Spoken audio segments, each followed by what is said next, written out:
And sometimes that means I get taken out of the equation until I can get healthed or become healthy again, and that may mean I need to get served. The way I want to take the hospital thing, because I want to focus on that for a second, just the metaphor of a hospital, because I have often said, and I've heard lots of other people say it, is that the church ought to be more of a hospital for sinners than a bomb shelter for saints. Okay, but I want to focus on the hospital portion of that, because sometimes the hospital, when it becomes what it isn't supposed to be, it gets turned into a hospice. Okay, so sometimes people are like, I'm just going to sit here until I die, until I'm out of the picture. But that's not what a hospital is for. That's what a hospice is for. A hospital is for healing and curing and moving you out the door to be back in life and on mission again. So absolutely, it's not that you'll never get served. What it is that you'll be one who regularly serves, and you may at points need service, but you don't walk around making that your default position in life is serve me, serve me, serve me, serve me. And that's the image, the enduring image I want us to focus on and have, is that, yeah, hospital for healing and curing and helping. And we come here on Sundays and we come on Wednesdays to kind of get re-energized for the mission, to get hospitalized for a moment. Maybe we come for a checkup, but then when we go out the door, we're back on mission. We're back on mission. James 3:16 for the self-service. For where you have envy and selfish ambition, there you find disorder and every evil practice. What does selfishness produce? It produces disorder and evil practice. You've seen selfish people. You've been selfish people. I've been selfish people. And when I am operating in selfishness, it never helps anyone. It doesn't even help me. Even if I'm after something selfishly, when I get it, I'm not satisfied. I just never will be. It just doesn't work that way. What it does bring is it brings disorder. Here's what I can tell you about God. God is a God of order. He's a God of systems. He's a God who puts things together that work a certain way. You all have bodies, and all of those bodies have several things in common. You've got a nervous system, a circulatory system, a muscular system, a skeletal system, a digestive system. You've got a number of systems in your body that work a particular way, and when they are working in that particular way, we call it healthy. God is a God of systems and order. Your body is super ordered. Nature is highly, highly ordered. It works in a specific way. That's why stuff just doesn't blow up for no reason when you're outside, thankfully. Because the world is an orderly world, even though it doesn't always look that way. God has ordered the world in a very specific way. Go read Genesis chapter 1. It's all order, order, order, order, order, order. But when I'm selfish, I introduce disorder. And when I introduce disorder, I introduce evil practice. Doing bad stuff. Stuff that ain't healthy. All right. Last one. Last barrier. Thinking too small. Thinking too small. So here's what I want us to do. I want us to think and to act like we are a church twice our size. Just for the time being. We will act and operate as if we weren't a church of 40, but we were a church of 80. What would we do differently if we were running 80 regularly? What would we do differently? Better put some chairs up. Put some more chairs up. I actually put some more chairs up after this week after Sunday. I put some more chairs up in the back. Yeah, we would have more chairs, yes. System, order, right?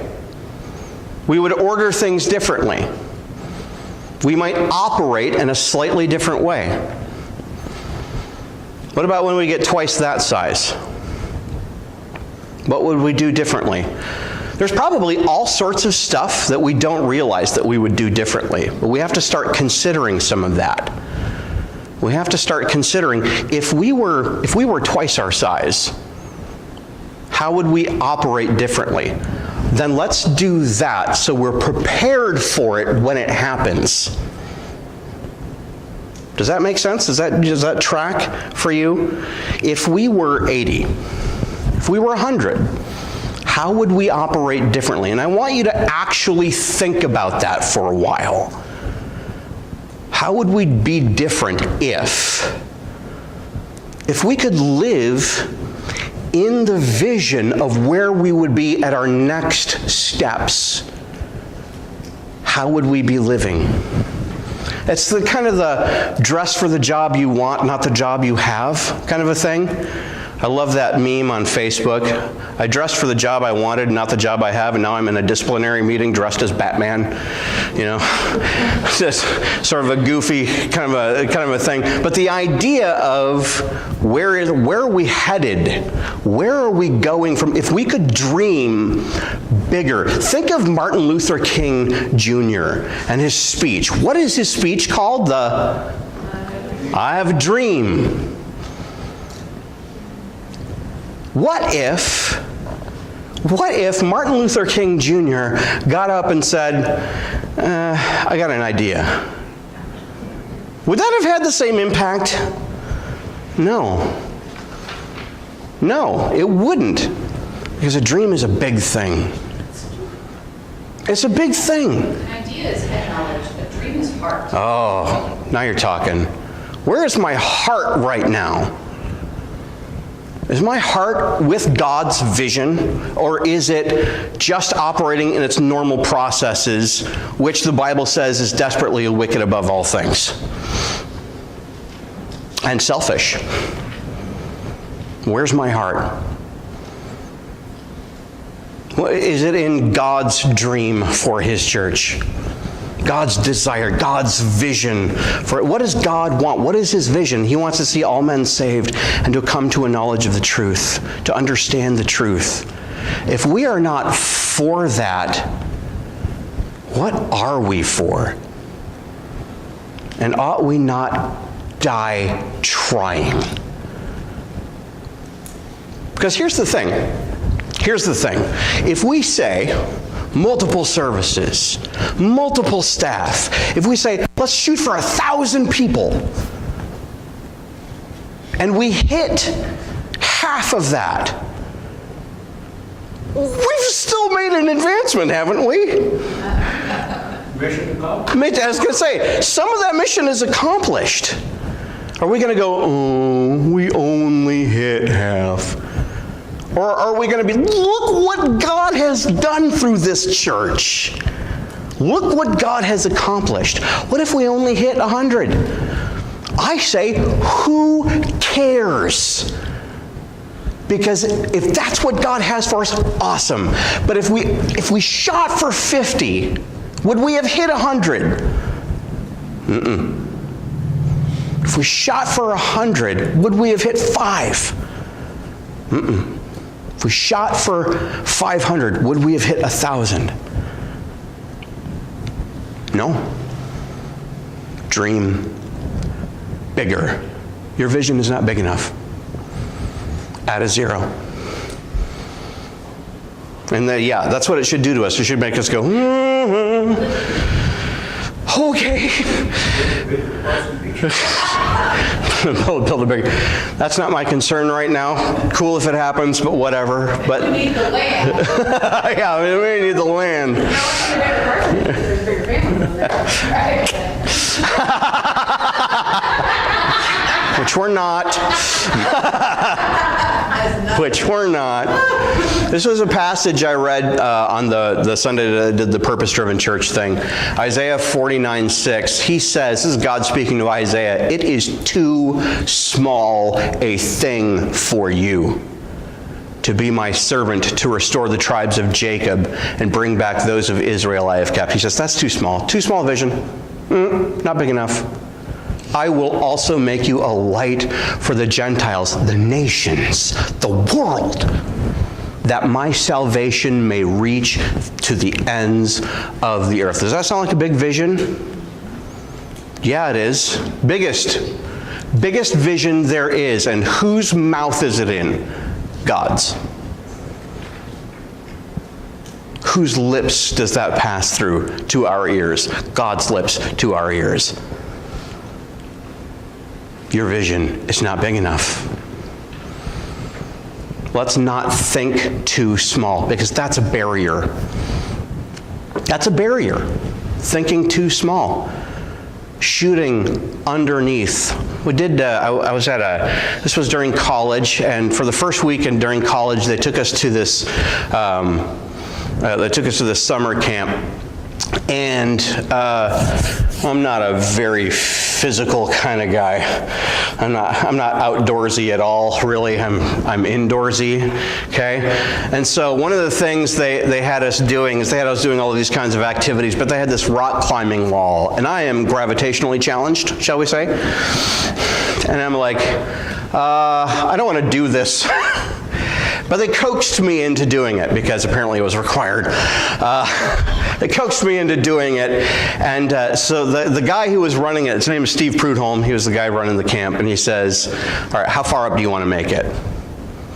I said, quarter of the way. I want to make it off the ground, basically. He said, really? I said, yeah. So I got up there and I got on the wall, and they've got ropes and stuff on you, so if you fall, you don't plummet to your death or injury or whatever, because gravitationally challenged. And so I'm up there and I get a quarter of the way, and I thought, this isn't as hard as I thought it was going to be. And I went a little farther, but then I went, nah. And I came back down. And I got back on the ground and I thought, I could have gone farther. I could have made it at least halfway, but I thought too small. Let us not be that. Reminds me of what? Reminds me of a movie scene. It's a high school coach, and he's coaching a football team. Remember the type. Yes, remember the type. Mm-hmm. And he tells the kid to get down and do like bear crawls. Yeah. How far do you think you can go? With the kid on his back. Yeah. With the kid on his back. How far do you think you can go? He goes, I can go 50 yards or something. He says, okay. And then he has one of the teammates climb on his back. And then he blindfolds him. Oh, okay. He says, now go. All right, you're almost there. You're almost there. You're almost there. And the kid literally finishes the entire football field from end zone to end zone. Coach, I can't go any further. You're almost there. Just keep going. And he gets, I'm getting choked up. It's a great scene when you don't know.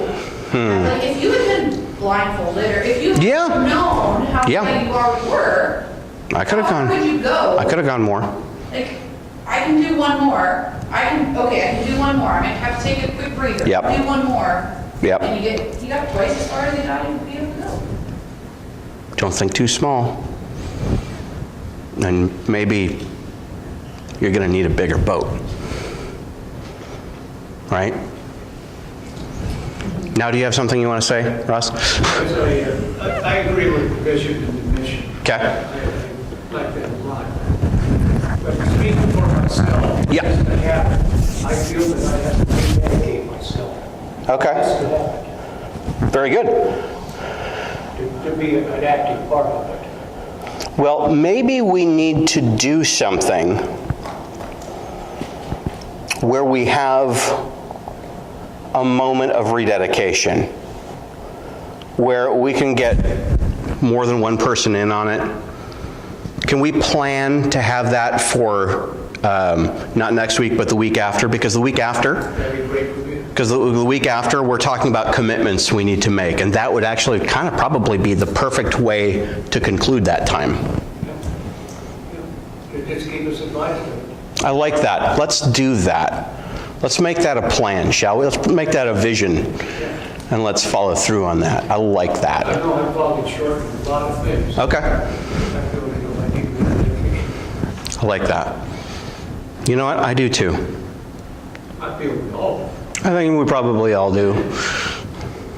We'll invite whoever wants to participate into that to do so. And maybe we'll mention it on Sunday, the next couple of Sundays too. Get the whole And congregation. come on, don't be afraid. Let's not worry about this. We're video recording this, by the way. I haven't video recorded the Wednesday nights previous to this because I actually had those video recorded somewhere else.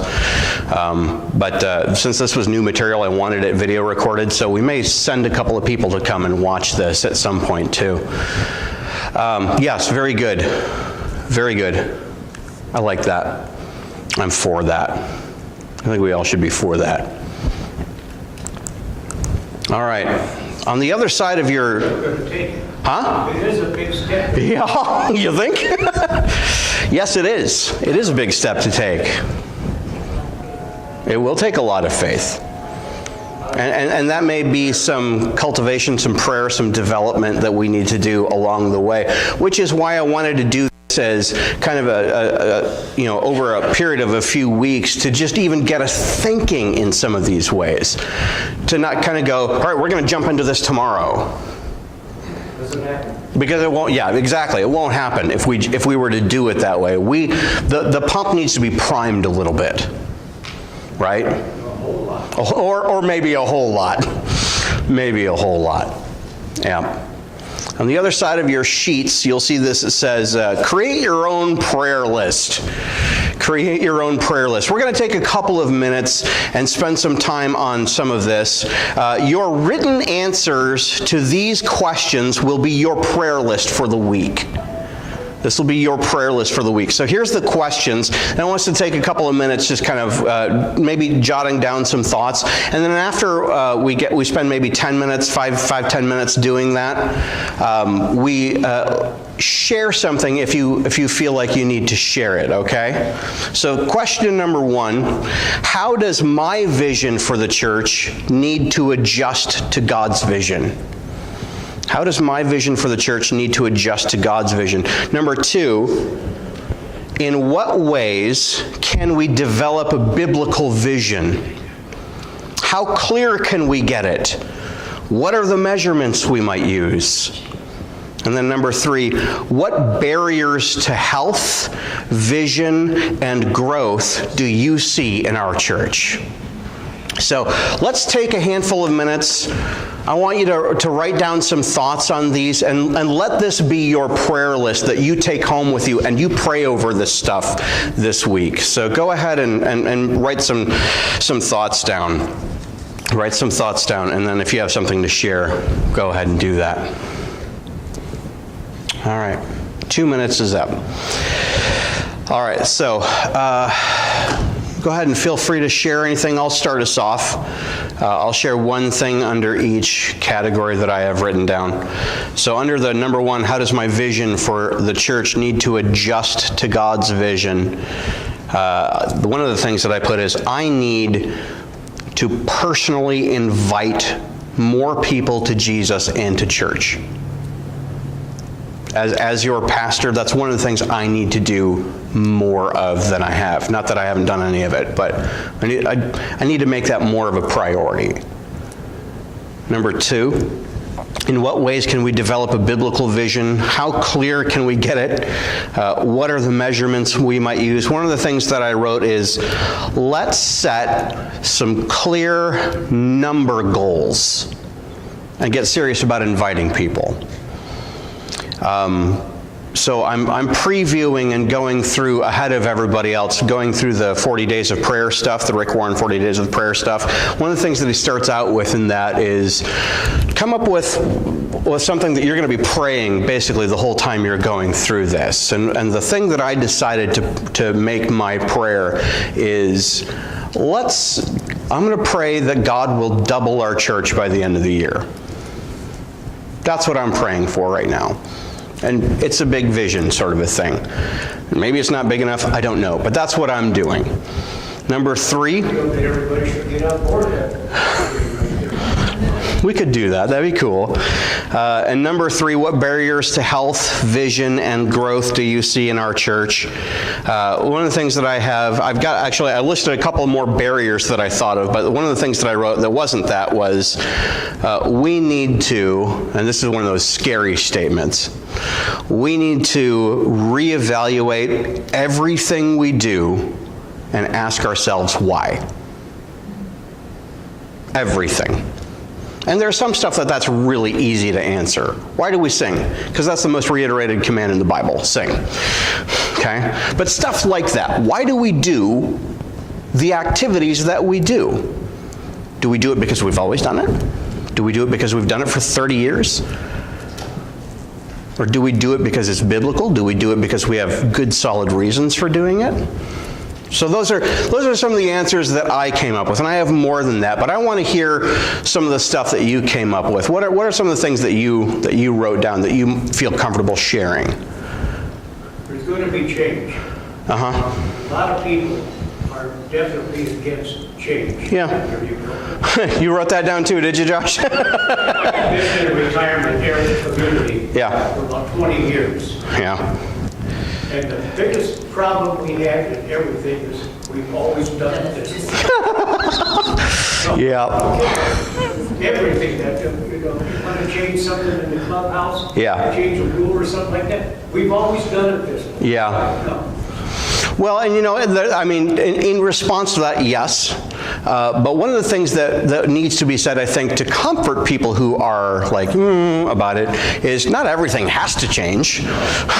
And if you do make a change, thoroughly explain it. Absolutely.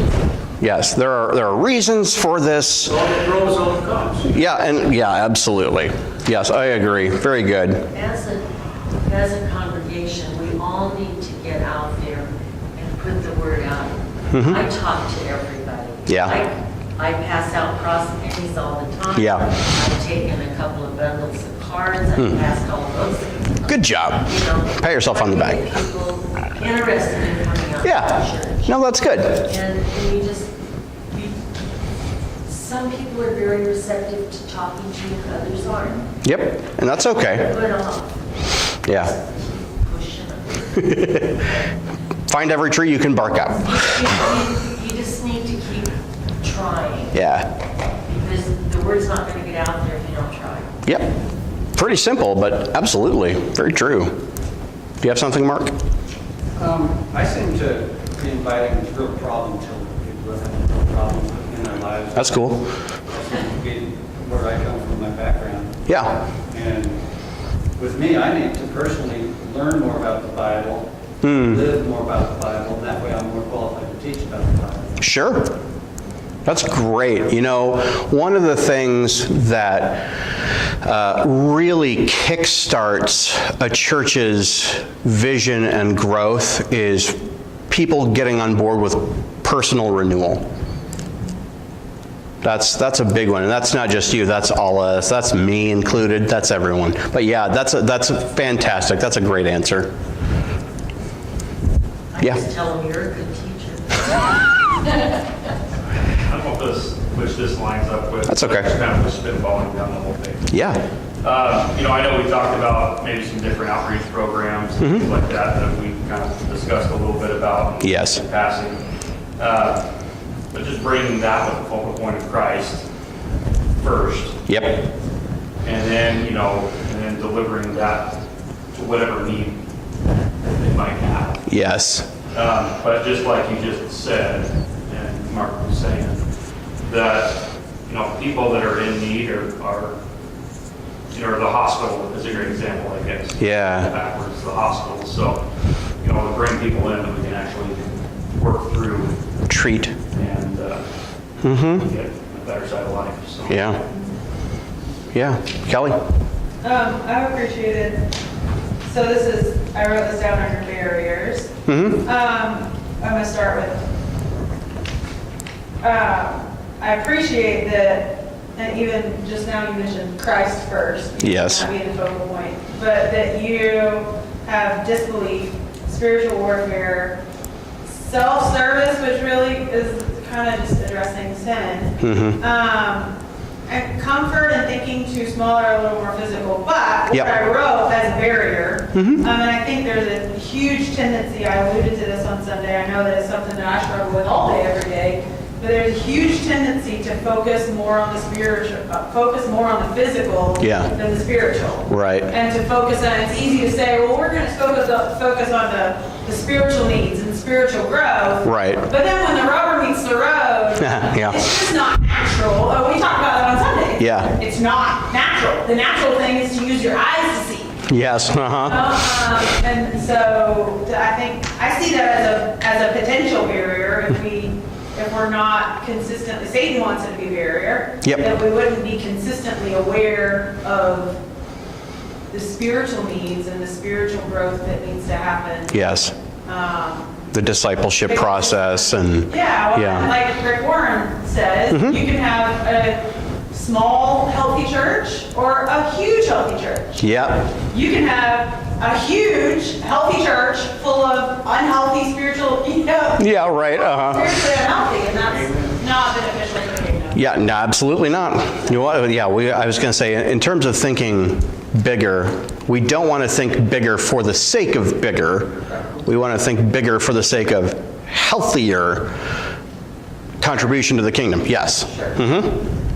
Yep, and that the reality of the spiritual health, the discipleship, and all the stuff that goes into that all has to be considered. How we do all of that. Well, and some of those, and I think where some of the difficulty comes in is the physical things are symptoms of those spiritual things. Oh yeah, uh-huh. In a good way, and just like with the human body, you have physical symptoms that are helpful for good health, and Right. so as the church grows in numbers, that is usually Can be a metric of health. can be a metric of spiritual health, and so I think it's a heart. That's what Luke and I have been talking about. It's really about asking God to keep your heart focused. Big time. Yep, very good. Yeah, Marjorie. I think we need to catch a vision that the people around us need to be in the church where they can be ministered to. Because if we don't have this vision, well, the Bible says where there is no vision, the people perish. Proverbs 29:19. But we need to have the vision of people actually perishing and going to hell Yep. unless they're not reached. Yep. And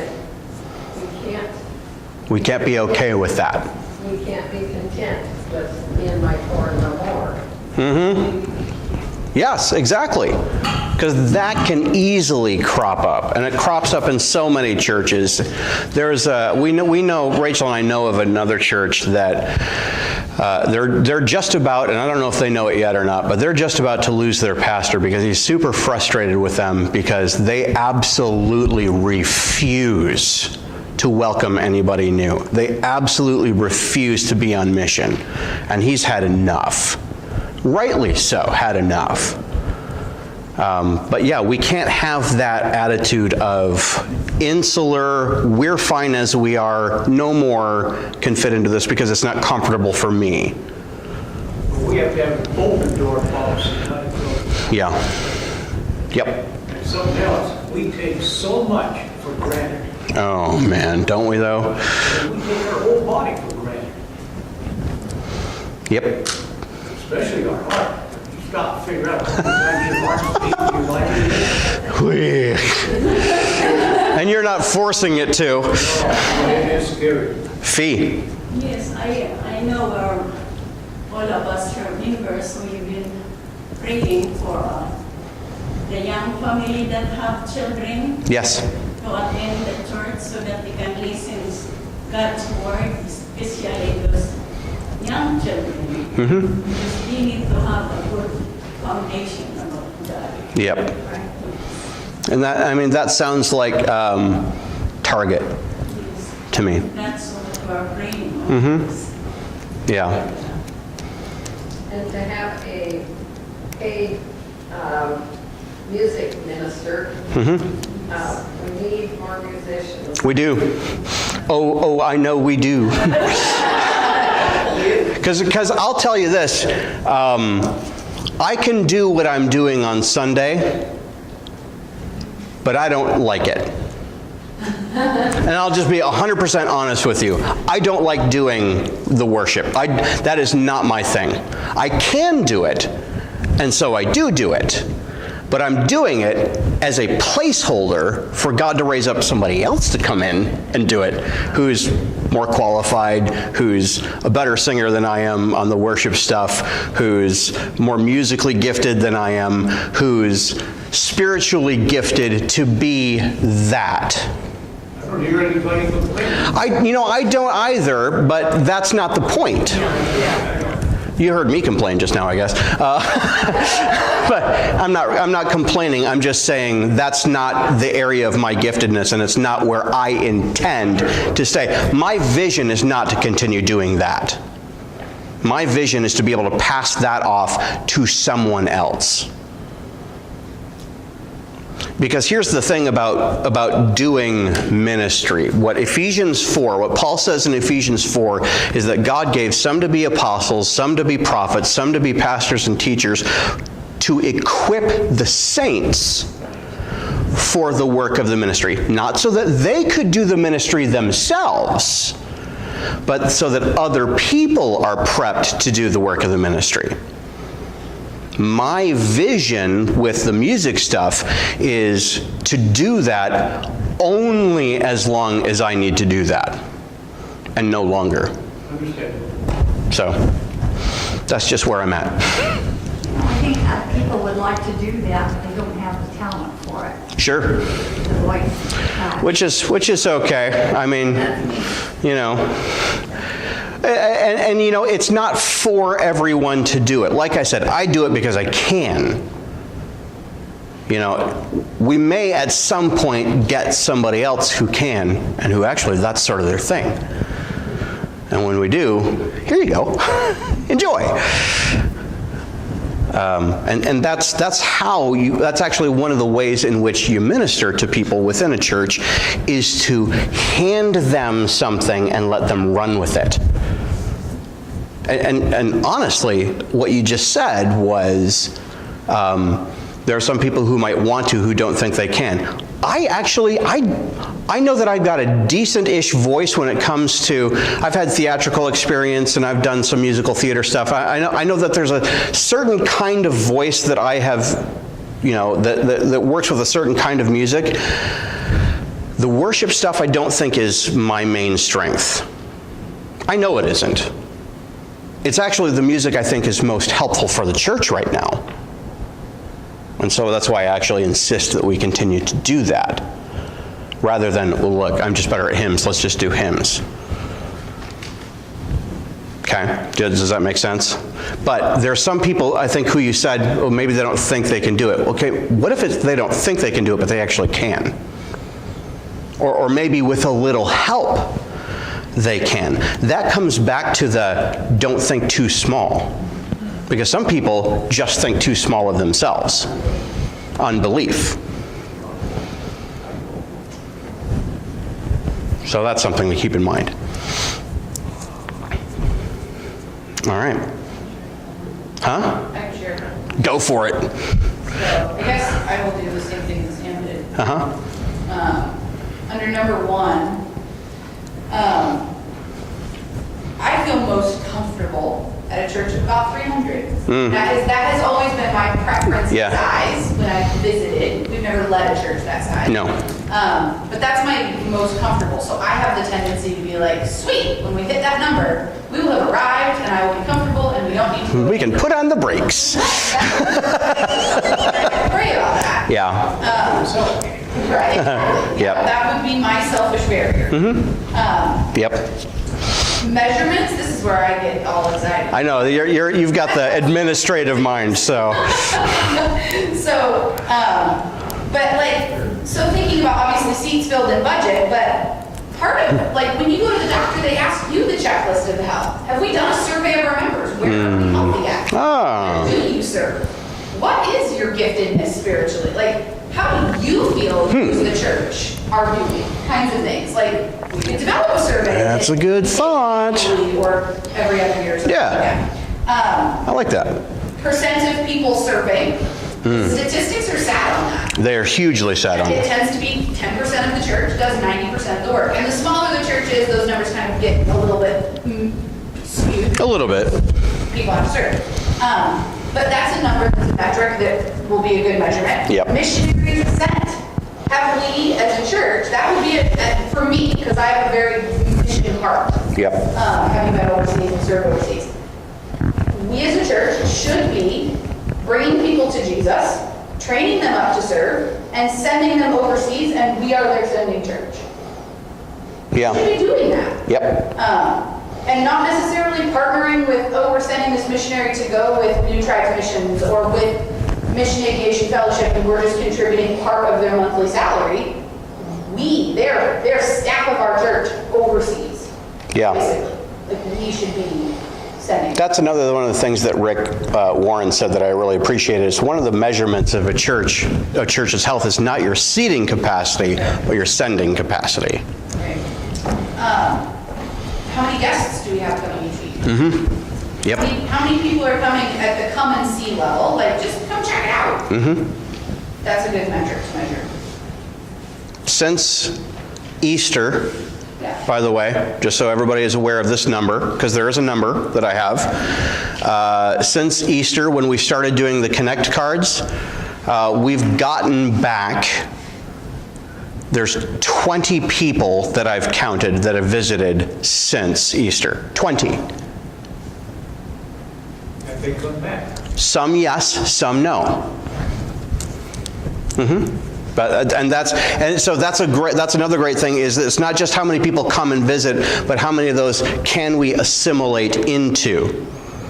Is there any way we can find out quietly why they chose not to come back? You know, and so here's one thing that I've done. I don't know, how many of you have been to the website, the church website? How many of you have seen it? 1, 2, 3. Okay, so go to the website, mohawkchurch.com. The more you visit it, the more it comes up on Google. That's true. That's very true. That's a good point. That's a metric. So one of the things that I do, just so everybody's aware, when we get somebody who fills out a Connect card, who has their mailing address on there, I can only do it if they put their mailing address, is on Monday I do a handwritten card thanking them for coming, and I've just started including, thank you for coming, could you please help us by going to our website and filling out our guest survey. What we have is on our website, I just added this a little while ago, we have a survey that guests can go to and can answer, I think it's like 4 questions, like what's the first thing you noticed, stuff like that, that is a response to, and so far we've only gotten 2 of those, but I've only started doing that recently, like within the last month or 2, I think. So hopefully, as we get more guests who fill out the Connect card and I can send cards to, we can get responses back. Yeah. What about, this might be like totally, some people are like, oh no, that's way creepy. But what about like church volunteers that are just members that actually write a note, like, I met so-and-so, and then if we were intentional to the people that we meet, get with Sam and say, hey, can I get their address? Can I send a note to them? That's a great idea. I think that's a really good idea. Because it's not just, so with the pastor sending, I'm the professional. That's your job. You're the hopefully satisfied customer. And it means more to have, I think, contact from you, actually, than it might from me, on some level. Yeah. So I'd like to suggest that when you send those notes out, they cross many on it. It's not a bad idea. We got lots. Cool. Very good. And Yeah. I know where I get more. Hey, all right. And we're on our, what, 16,000? 15,000. 15,000. That's amazing. Which is so far. That's great. And there's 3 other churches in this area right now that I've talked to people and they've asked me for the address and they're doing them too. Cool. Very good. In fact, Dick, Mary just came down a couple of 3 weeks ago. Mm-hmm. Got a couple hundred. Did they get some more? Nice. Up there. He called me and asked me if he could borrow some money. Borrow some money. He said, Classy. "He got $1." I like that. That's good. Yeah, Marjorie. Could we start praying for our church festival? That this will make us more visible in the neighborhood. And Yeah. to attract people. I think that actually is important, is to not just say, let's do things, but let's pray about the things that we're doing. Because I've seen prayer do stuff. I'll just put it that way. Recently, I've seen prayer do stuff that is good and positive, and God works with us in that. Yes, is my answer. Yeah. I'd like to know more about that festival. Yes. Yes, all right. Well, we can talk about that afterwards, but yeah. Because we actually need to hammer out a couple of things and get postcards sent out ASAP. If you don't advertise, you know what? Because nobody will show up for it. Armin said that. Good old PT. Anything, yeah, okay. Anything else before we close our time with some prayer? The last thing that I had for number 2 was in what ways can we develop a biblical vision? And I wrote, and this for myself definitely, is read the Bible more. Simple, isn't it? Yeah. Yeah, you develop a biblical vision by soaking yourself in the Bible. You might be better than before. Yeah, Before you go out. yeah. Yep. Yep, we know. We see him. All right, let's go ahead and we're going to close in prayer. And Father, thank you for a good evening talking about the future that you have for us as your church, because this isn't just our church, this is ultimately yours. We are merely stewards of it, and we want to be faithful to your vision, to your mission for your church in the world. And we want to be in the world. We want to be on mission in places where they don't believe Jesus, which we know are places all around us, homes and families. We're really close to a city, and that city is in desperate need of you. As there are homes and just very close proximity that are in desperate need of you, and we want to be on mission. We want to help people discover you. We want to help people cultivate a faith in you, a lifelong cultivation of discipleship, and we want to help people be thriving on mission for you. We thank you for your graciousness, which has brought us into your kingdom. Your graciousness expressed through people who have been serving you. If that guy Doug hadn't sat with me on a back staircase during an Awana meeting when I was 8 years old at Berean Bible Church in Wyoming, Michigan, I might not be here. Thank you for Doug. Thank you for all of the people who have been influencers for the faith in our lives, and help us to be that for other people. I pray all of this in your name. Amen.